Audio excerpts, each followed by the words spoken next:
everyone, welcome back to my YouTube channel English by Annapurna. Today's topic is the passive voice. सबसे पहले हम voice के बारे में समझेंगे। ये जो हमारा पार्ट है ये न्यू पार्ट है वॉइस का, जो कि इसके पहले हमने अभी मॉडल ऑक्सिलरीज को एंड प्राइमरी ऑक्सिलरीज को कंप्लीट किया है। तो ये हमारा न्यू टॉपिक है वॉइस के बारे में। तो सबसे पहले हम वॉइस को समझते हैं, ये वॉइस होता क्या है। तो जब भी हम कोई भी वॉइस मतलब होता है आवाज़ या फिर आपकी जो कि वाक्य होती है उसे हम वॉइस बोलते हैं।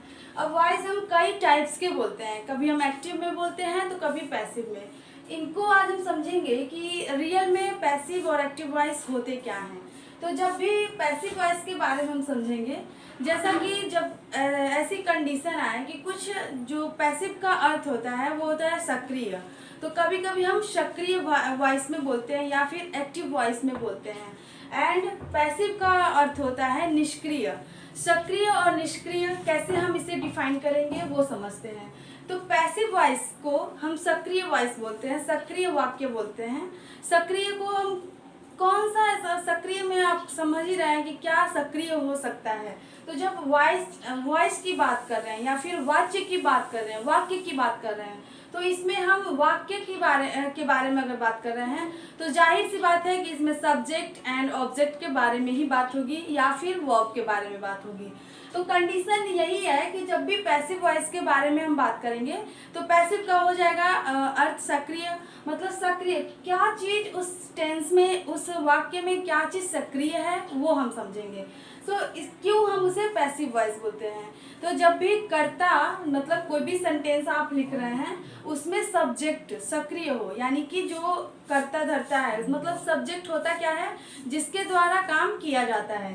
तो उस सेंटेंस में जो कर्ता है यानी कि जो सब्जेक्ट है वो एक्टिव हो, उसे हम पैसिव वॉइस में एक्टिव वॉइस बोलते हैं। ठीक है, उसे हम वॉइस में एक्टिव वॉइस बोलते हैं क्योंकि उसमें कौन एक्टिव है, सब्जेक्ट एक्टिव है।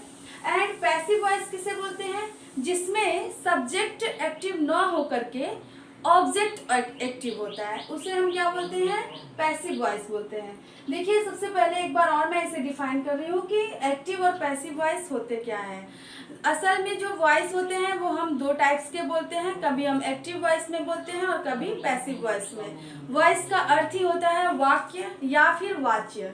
तो हम दो तरीके से वाक्य को बोलते हैं, कभी हम कर्ता को मेन करके बोलते हैं यानी कि सब्जेक्ट को मेन करके बोलते हैं, तो कभी ऐसा होता है कि जब हम ऑब्जेक्ट को मेन कर देते हैं और सब्जेक्ट को मेन नहीं रखते हैं। इस कंडीशन को हम एक्टिव एंड पैसिव वॉइस बोलते हैं। तो आई होप आपको इतना समझ में आया होगा कि एक्टिव और पैसिव वॉइस होता क्या है। और इसे हम समझते हैं एग्जाम्पल से। जैसे कि अगर मान लीजिए जो ये क्लास है इसमें हम केवल इसके इंट्रोडक्शन और इसे मतलब किसे कहते हैं उसके बारे में पढ़ेंगे। इसके बाद की जो क्लास होगी उसमें हम उसके रूल को समझाएंगे कि कैसे हम एक्टिव को पैसिव में चेंज करते हैं या फिर किस टेंस के एक्टिव वॉइस को किस पैसिव वॉइस में चेंज करते हैं। तो अभी हमें केवल समझना है कि पैसिव और एक्टिव वॉइस होते क्या हैं। तो आपको बताया गया है कि जिस टेंस में सब्जेक्ट सक्रिय हो, जिस टेंस में सब्जेक्ट कर्ता सक्रिय हो उसे हम एक्टिव वॉइस बोलेंगे, और जिस टेंस में कर्ता सक्रिय ना हो करके ऑब्जेक्ट सक्रिय हो यानी कि कर्म सक्रिय हो तो उसे हम क्या बोलेंगे, पैसिव वॉइस बोलेंगे। एग्जांपल से क्लियर करते हैं। The boy killed the snake, the boy killed the snake, लड़के ने सांप को मार दिया। यहाँ जो हो रहा है मतलब लड़के ने सांप को मारा है। यहाँ पे जो एक्टिव कौन है, लड़का है, यानी कि सब्जेक्ट जो है वो लड़का है और ये इसमें एक्टिव है, तो ये हमारा हो जाएगा एक्टिव वॉइस। और जब हम इसे क्यों दूसरे कंडीशन में देखेंगे, यहाँ देखते हैं the snake was killed by the boy. अब देखिए कंडीशन, बात तो वही कहना है मुझे कि लड़के ने सांप को मारा, बात वही है, बट हम इसे टू टाइप्स में बोल रहे हैं। कभी हम इसे एक्टिव में बोल रहे हैं तो कभी पैसिव में। एक्टिव में जब हमें बोलना रहेगा तो हम जो सब्जेक्ट है उसको एक्टिव करके बोलेंगे। जैसे लड़के ने सांप को मारा, मतलब लड़के द्वारा काम किया गया है, क्या कौन सा काम किया गया है, सांप को मारने का काम। इसे ही हम पैसिव में देखेंगे तो ये हो जाएगा the snake was killed by the boy. सांप को लड़के के द्वारा मार दिया गया।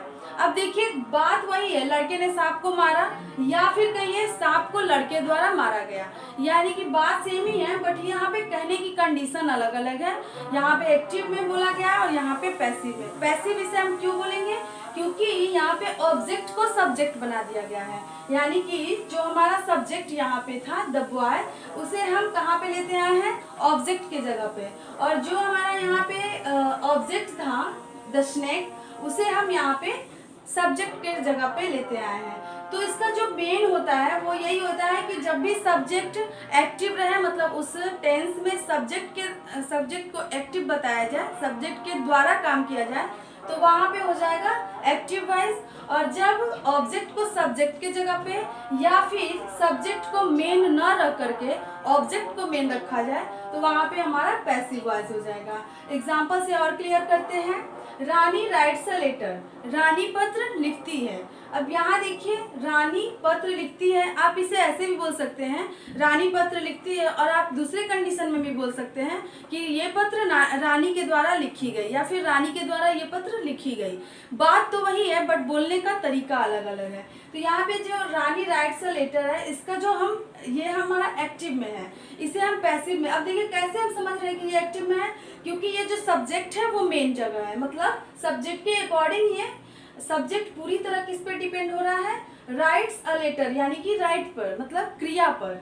और यहाँ पे क्या है, a letter is written by Rani, मतलब एक पत्र लिखा गया है किसके द्वारा, रानी के द्वारा।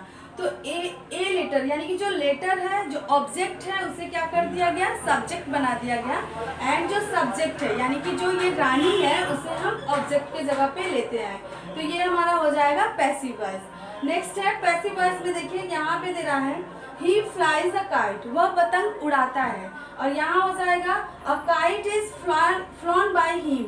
ये आपको इसके सेकेंड वाले क्लास में बताया जाएगा कि ये कब हम थर्ड फॉर्म का यूज करके इसे कैसे चेंज करेंगे, मतलब एक्टिव से पैसिव बनाने के रूल्स को नेक्स्ट क्लास में क्लियर किया जाएगा। अभी आप इतना समझिए कि जो एक्टिव और पैसिव वॉइस होते क्या हैं। यहाँ देखिए ही फ्लाइज अ काइट, वह पतंग उड़ाता है। A kite is phloem by him, उसके द्वारा पतंग उड़ाई गई। सेम ही बात है, वह पतंग उड़ाता है कहिए, या फिर उसके द्वारा पतंग उड़ाई गई। आपको सेंस वही मिलेगा, भाव वही मिलेगा, बट जो बोलने का तरीका है वो अलग अलग हो जाएगा। इसे एक बार और मैं क्लियर करती हूँ। जो एक्टिव और पैसिव वॉइस होते हैं वो टू टाइप्स के होते हैं, मतलब एक्टिव और पैसिव वॉइस को हम समझते हैं कैसे।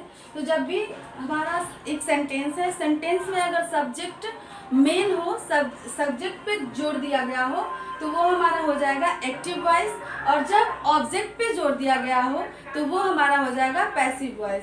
तो आई होप आपको एक्टिव एंड पैसिव वॉइस के बारे में समझ में आया होगा। नेक्स्ट क्लास में हम इसके रूल एंड इसके कंडीशन को लेके आएंगे कि किस टेंस के साथ कौन सा रूल लगेगा, और कब हम किस टेंस को एक्टिव में चेंज कर सकते हैं और किस टेंस को पैसिव में नहीं चेंज नहीं कर सकते हैं, वो हम सीखेंगे। तो आई होप आपको ये समझ में आया होगा। नेक्स्ट क्लास में हम इसके रूल को लेकर आएंगे। तब तक के लिए गुड बाय।